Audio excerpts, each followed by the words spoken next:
I want to take a look at a couple of moments from the last edition of Real Time with Bill Maher. And here, Bill Maher is able to really nicely go through and summarize in a conversation with Republican Congressman Byron Donalds all of the reasons that the MAGA ideology is so destructive and Trump's presence in politics as this powerful figure within the Republican Party is so destructive. And rarely do you get to see moments like this.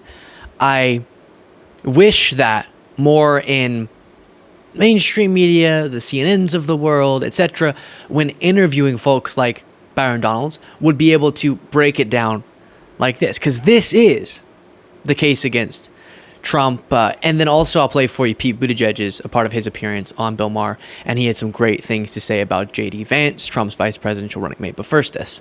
Here's the things that bother me about him. I know no politician is perfect. I can let a lot of shit go. Right.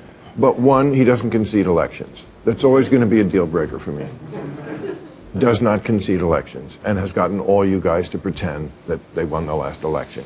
Two, he just lies. Like he doesn't even care or know what he's lying about. It just, I mean, I have a list just from last night. The election was stolen. No, it wasn't. Crime is up. Crime is down.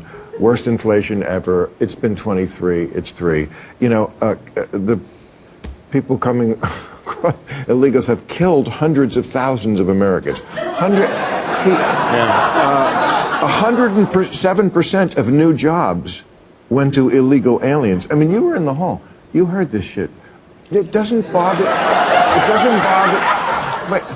It doesn't bother you that he just, whatever he thinks should be the reality is the reality that he then espouses, even though you know it's not. That doesn't What he bother talks about is what Americans are feeling every single day, no matter what city in the country you're talking about. So facts don't matter. Inflation. And there it is. Mic drop. Yeah. And I will say, because it was nagging at me that I said it this way, that's not the complete case against Trump, obviously. But you really do have, if you want to distill it as far as you can, you have the democracy piece. And then I think in terms of long-lasting impact of Trumpism and MAGA, you have the warping of, and more importantly, the willingness, the normalization of, the warping of reality, right? Of teaching a population of people and constructing a social and media infrastructure around teaching people that facts can be whatever you'd like them to be. That you can speak a different reality than the reality into existence. And then you can operate under the assumption that your premises, as laid out based on falsely articulated facts, you can then reference those and use those as a part of, you can assume those to be true in your argument as to why your political positions make sense. And so you have a threat to democracy that is the most fundamental consequential characteristic of MAGA and Trump. And that's going to remain past Trump, this lack of a dedication to our institutions, to the peaceful transfer of power, etc. But even that, to Bill Maher's point, gets to the way that Trump has been able to, as other American politicians have, but probably not to this extent, has been able to create a little bubble for his followers to live in, where he gets to choose what is and isn't true in their mind, regardless of what is and isn't true in reality. And that is really concerning. And you're seeing that play out. And for the answer from Byron Donalds to be, well, it's just talking about people are feeling. What? That's not what? No. In reality, there are real issues, 100%. And if Trump were just talking about those and relating to people on those, then our case against him would not be nearly as strong, right? Or it wouldn't be strong at all if he had good prescriptions for those problems. But instead, he'll talk about a problem here and there. He'll talk about people maybe not having the economic standing they should. He'll act like he cares for workers, but his policy doesn't show that. So on policy, he's wrong. And also on these really fundamental issues like having some dedication. All politicians twist and occasionally lie, unfortunately. But his relationship with the truth, his very toxic, abusive relationship with the truth, is next level. And then, of course, that gets or plays into how he's been destructive for our democracy. Before getting to the Pete Buttigieg moment from this edition of Bill Maher, I do want to play for you again my conversation that was very quick because he didn't like it with Byron Donald in the spin room. One of the questions that I didn't hear an answer that was super clear from Trump on is so many people, dozens of people who left his administration, very different than Biden's administration, have said, this guy's not fit to be president. Yeah, it's right here. He can do it. Good man. So how do you explain that? So many people in the room for the most important decision saying this guy can't be anywhere close to the White House. Well, first of all, let's say this. When you fire people, whether it's an administration or even out of a company, and I've noticed this in politics, political people don't think they should ever be fired, even when they're doing a bad job. A lot of times, which frustrates the American people, is political people fail and then they get promoted. And that's frankly what pisses a lot of people off. So if Donald Trump looked at people who were working for him early on and got rid of them and they have an axe to grind, I can't be concerned about like that. Pence or all those people? Or am I going to answer? I give you a good amount of time. Let me answer. Let me get to this. Now, will you answer the question, though? You ready? Here we go. Now, Alejandro Mayorkas is a failure. Our border is wide open. Tony Blinken is a failure. Israel is embroiled in war. Ukraine is embroiled in war. Pete Buttigieg, this dude took off for a month. Nobody even knew he was gone. You're not talking about Trump's administration officials. Are you talking or am I talking? Taking a long route to it.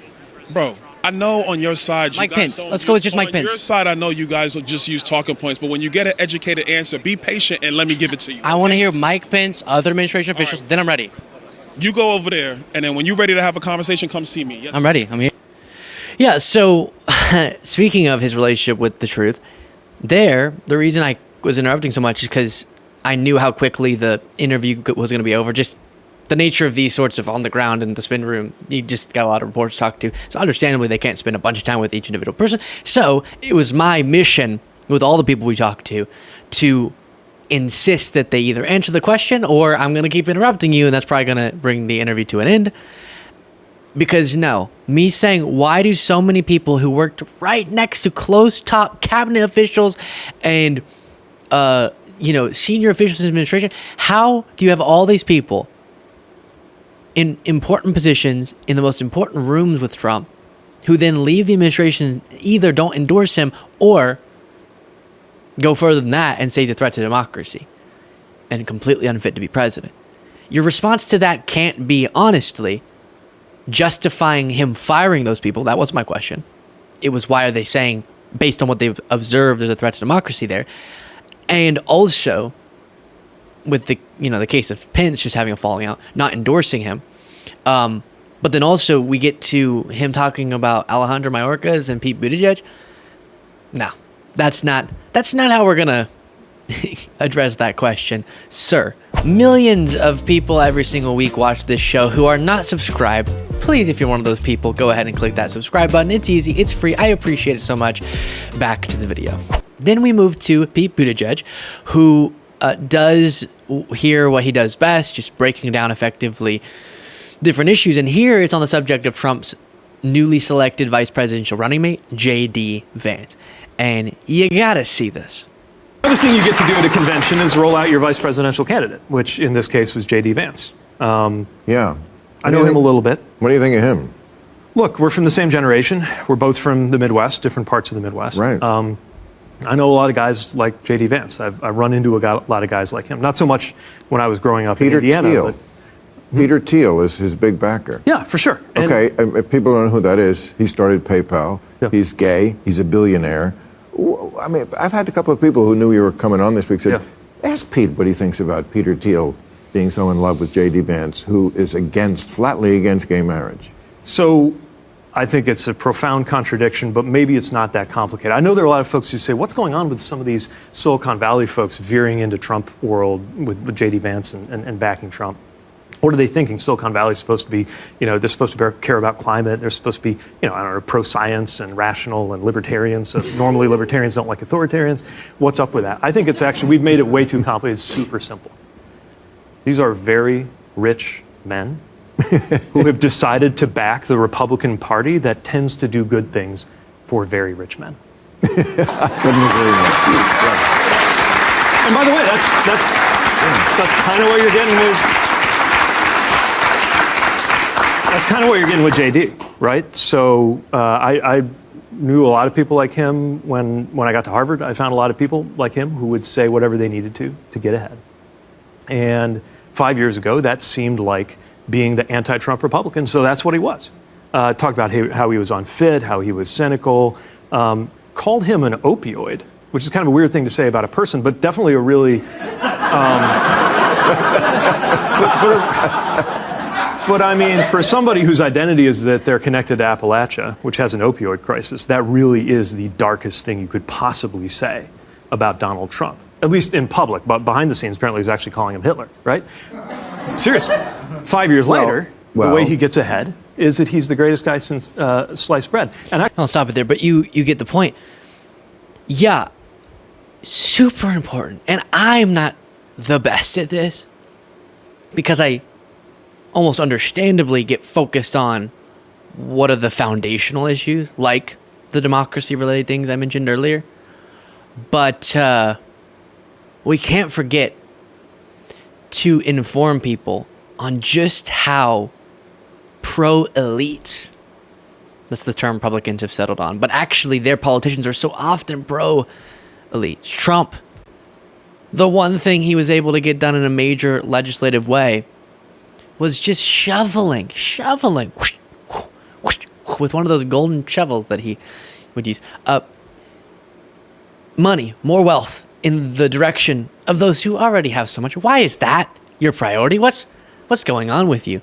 If you observe just how incredibly exponentially the wealth is growing of these a small group of individuals, and you think, let's figure out how to shovel even more needlessly to the detriment of the funding of crucial programs, wealth in their direction. How about that money goes toward people who need it, with the understanding that, woohoo, wealthy doing wealthy doing well. That's great. It's not that we want to eat the rich.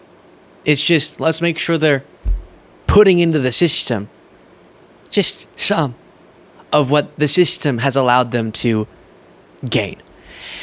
And so that's important because that is J.D. Vance's vision. That is Trump's vision. And that's why people who otherwise would have no reason to support someone as dangerous as Trump does, or they do. Because they know, even if a gay guy is in this situation supporting someone who's super anti-gay, they're placing above everything else, even the threat of authoritarianism, their own pocketbook, their own wallet. And that's the answer to what Pete Buttigieg described as an overly complicated question. It's a really simple question and a simple answer. And he delivered that very nicely there. And then, of course, we got to keep going back to J.D. Vance, two-faced as anyone. He said maybe Trump might be America's Hitler. I think it was either Trump's a cynical a-hole or America's Hitler. Was it those two? It was something or America's Hitler. That was definitely the second option of the two. He was thinking it's one of these two. That's where that quote comes from. And for him to go from that to Trump's just absolutely incredible best thing since sliced bread, as Pete Buttigieg said, shows how little principles he has. And the response from MAGA has been, oh no, but we understand, JD, because you were just misled, brainwashed by the big bad media into thinking that. Do you really want, when they make that sort of excuse of, oh, but they changed their mind, so who cares? Do you really want, in an important position of power, someone who can really, because of media brainwashing, swing that dramatically? It's like we talk about with Marjorie Taylor Greene and her saying, oh, I don't believe that QAnon stuff anymore. Don't worry about it. But our point is not, does she believe it now? But we don't really want someone in an important critical thinking position who has shown in their adult life the ability, or I should say, the inability to critically think, right? It's not that we think you still believe it. Maybe so. But let's assume you don't. It's that we're concerned that your brain would allow you ever to believe such insane conspiracy theories. Clearly, even if this one you've given up on, the functionality is not at top condition of the brain. And so same thing here. We learned a lot about you then, even if you're being honest, which I think privately, probably JD Vance still thinks this is about Trump. Maybe so. But even if you don't, you're so bad at judging the character of someone that you're able to go from their potentially Hitler. That's the big one. Okay, that's the worst thing you could say, all the way to greatest president of our time. Or did you start thinking something very different about Hitler, JD Vance? I guess that would be my other question. I'll leave it there. Thank you all so much for being viewers of this show. If you want to get extra content, we call it the Members Only Show or the Bonus Show. It's just a great time. You can get access to it by clicking the join button below.